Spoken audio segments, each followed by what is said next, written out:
Hello everyone, this is Xander Turon, and I am back with Game 23 of the second Reddit Open Tournament, Round 3. In this battle on the blue team, we have Greyhound with a NATO motorized deck. And on the red team, we have AH-47 Longbow with a Yugoslavian mechanized deck. And now let's get this underway. Obviously we're on hell in a very small place. Just give me a moment. I see a Bison with a fire support team in it. Is he seriously bringing MAWs? The Canadian Carl Gustav M2 fire support team? Is this what I'm seeing? Because the Eric's prototype, so yeah, that'd have to be what it is. Like, I don't know the last time I actually saw one of those being used outside of my own shenanigans.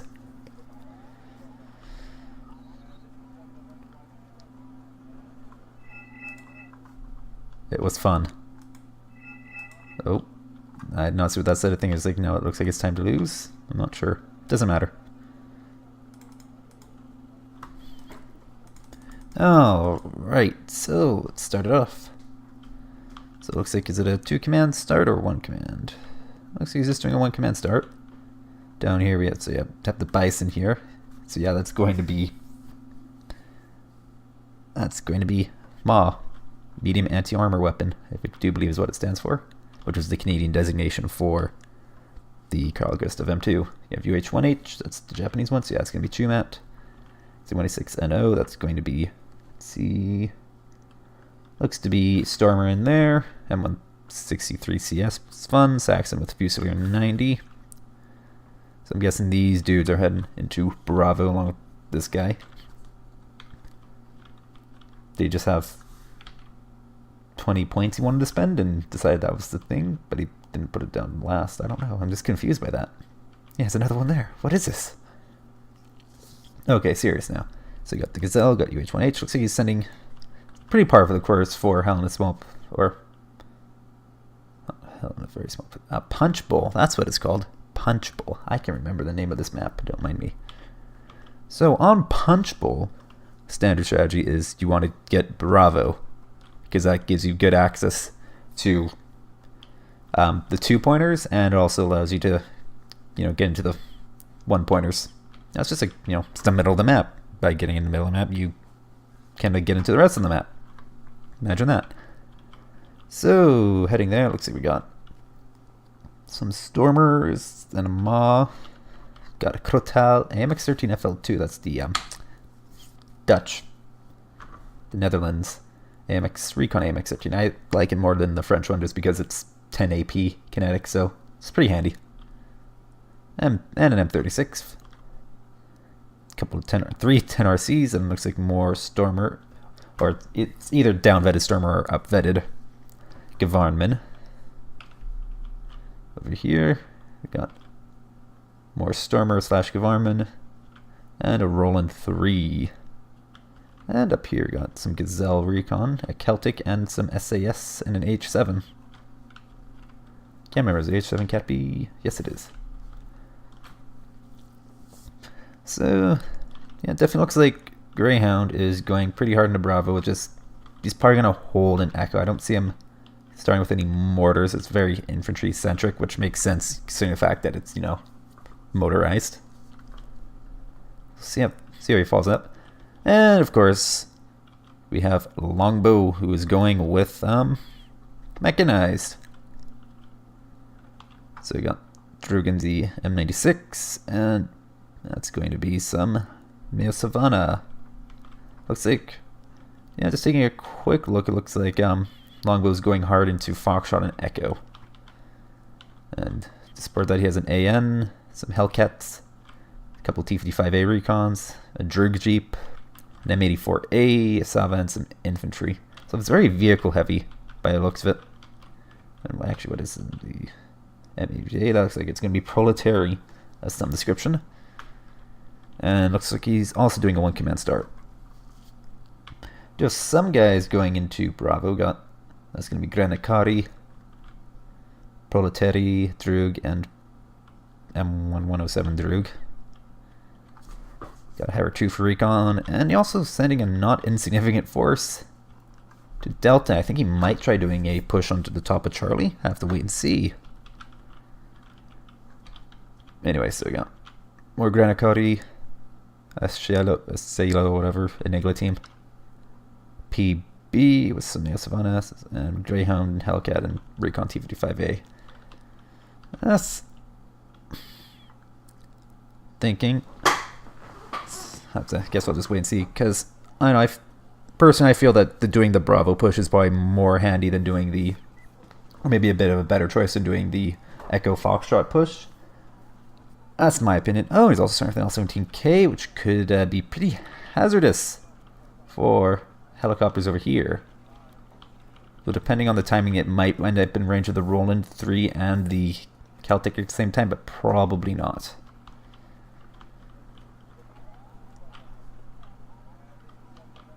Yeah, Celtic with the missiles is pretty potent. It looks like Lynx AH-47 is going to go down. It actually flies away. Oh, and takes a hit from the Celtic. If it tries going in again, it might go down. Oh, Gazelle Cannon just goes right in. Oh, L-17K. So Celtic gets the Hera. L-17 fails to get a kill and is getting engaged. Yeah, Roland 3 gets the kill. Here, the Droogs over there. Ooh. Those guys are stuck in mud. CS is just going right in. I can imagine it not going well for that, yeah. And you got, yep, all these dudes over here. Got Ma. Fusers got shot out from one there. Got shot at a bit.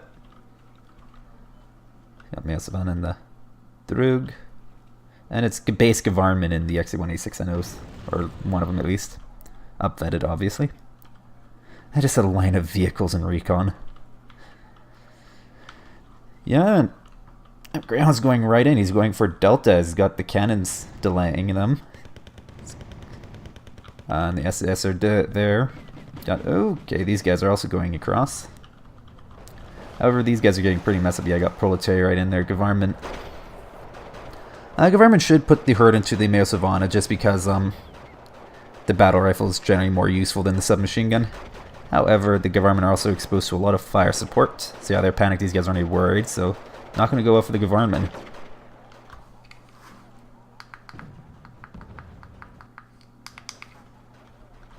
Oh, 10 RCs engaging these guys, which is not going to end well for them whatsoever.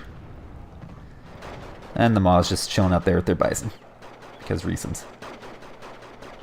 Oh, and Greyhound's calling out VCP to get that +2 taken. Of course, here's the benefit of doing the, pushing on the one-pointers, that you are now directly threatening the enemy's spawn point, which is generally a useful thing to do. However, that M84 is just getting wrecked by the Chu-Man and goes down. Ganakari about to get wrecked by the Gavarman. T-55A is just going right in.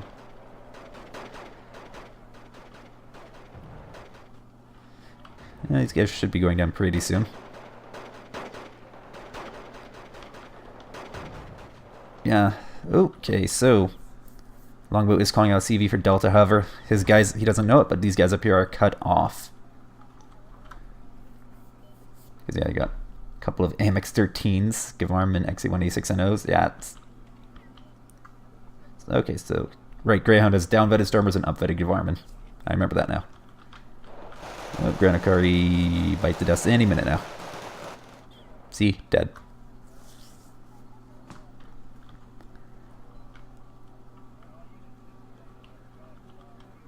UH-1H is watching the flank.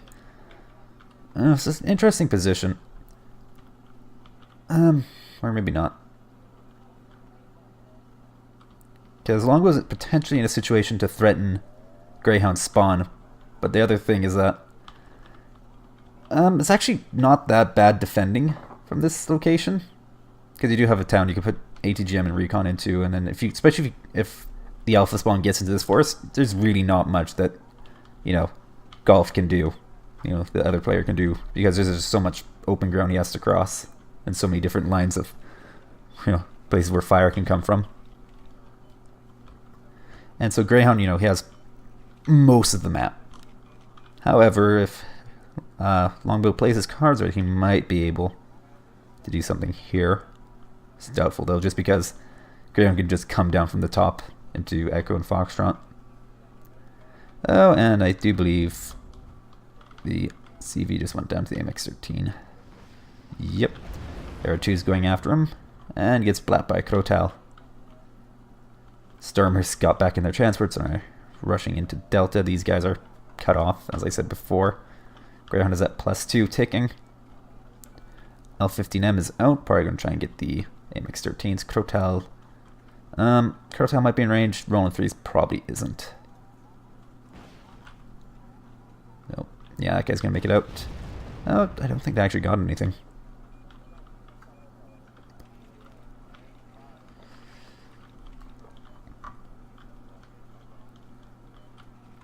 Oh, more Chumat coming in. These guys, government just chilling out in there. T-55A has its main gun turned off, so it could get jumped by the government, which won't be able to kill it, most likely. Or they can kill it, or just take them most of their ammunition, and they might die in the process, if the T-55A had its gun on. However, Stormer backing him up, T-55A is going to go down hard. Yeah. This one, oh, there you go, they have the second.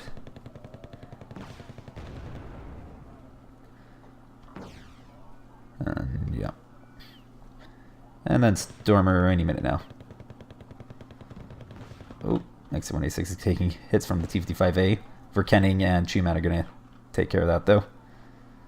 Oh, the government managed to take out the T-55A all by themselves. Yeah. Oh, Greyhound sending in a Chumat. Oh, he has a good position there. Be able to threaten anything coming in this area. Coming through that area. L-17K is just flying around. Gonna try and do a run on this Celtic? I don't think so. These guys are about to get the noose closed around them. MX-13s are just wrecking these guys coming in, because yeah, they're coming in on fairly light armor. These guys are scattering. Yeah, they have 60 kilometers an hour, so they can get away at an okay speed. It's not amazing. It's not like it's 70 or 80. Oh, another L-15M.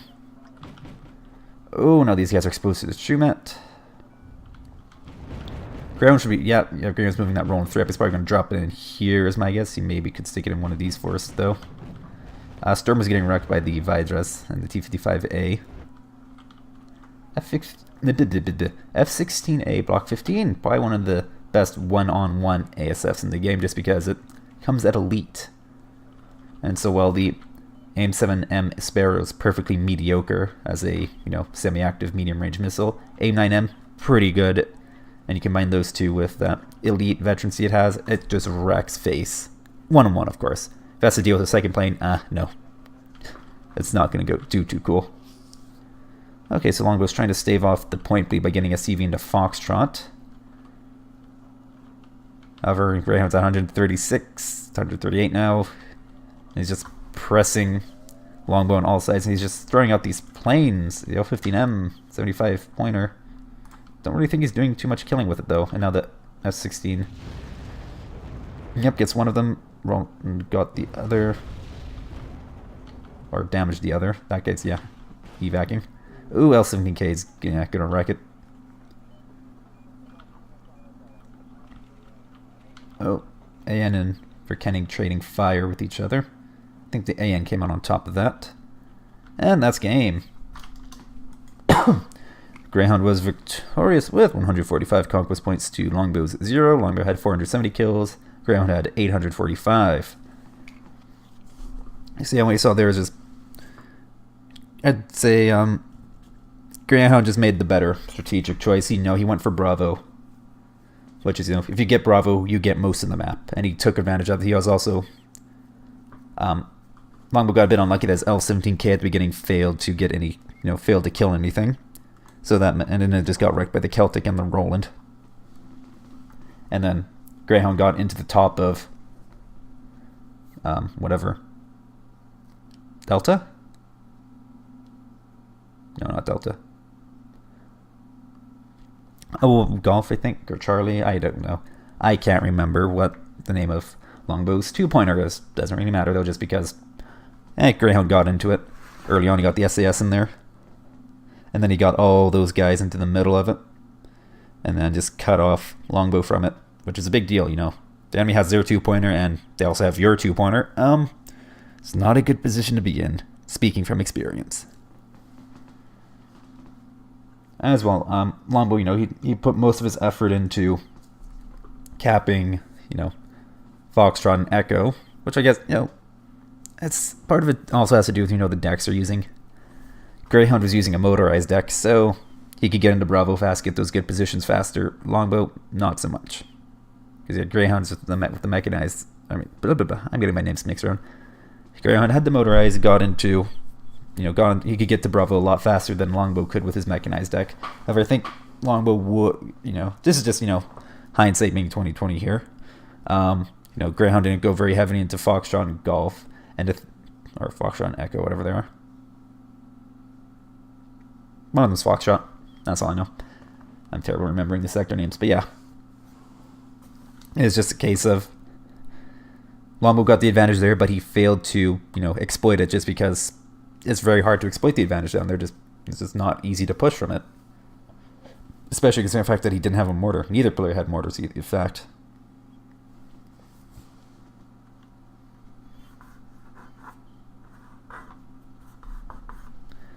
Aside from that, it's just, yeah, Greyhound just made the better opening choice, just, you know, taking Bravo.